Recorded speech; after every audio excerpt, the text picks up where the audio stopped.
দেশের অবস্থা খুব খারাপ দেখতেছি ফেসবুকে। আসলে দেখা মনটা চায় যে এখনই জায়গা, কিন্তু আমরা এখন আমাদের মানে হাত বাঁধায়, সোজা কথা যেটা। কারণ আমাদের আমরা যে আসি সৌদি আরবে আমাদের হাতগুলো বাঁধা থাকে, 2 বছরের জন্য থাকে।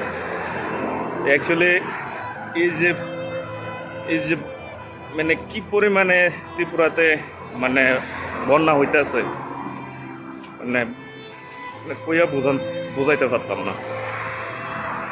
আর আজকাল ত্রিপুরার যে এই ভয়াবহ অবস্থা, আজকাল যারাই নাকি পয়সাওয়ালা আছেন, যাদের কাছে টাকা অর্থ সব কিছুই আছে, আপনারা প্লিজ এগিয়ে আসুন।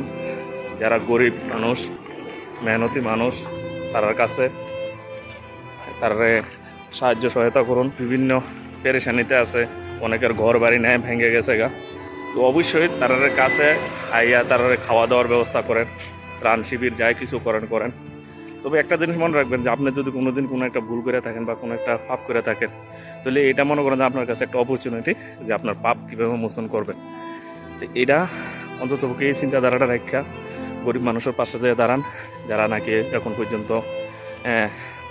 রাস্তায় এদিকে সেদিকে স্কুলে যেভাবে শিবিরে এখন আশ্রয় নিছে, তার পাশে গিয়ে দাঁড়ান।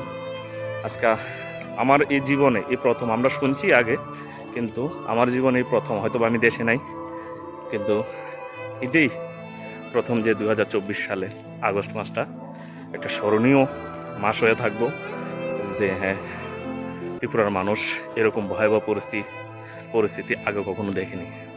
সো ভালো থাকবেন, সুস্থ থাকবেন, এই আশা আকাঙ্ক্ষাগুলো রাখি।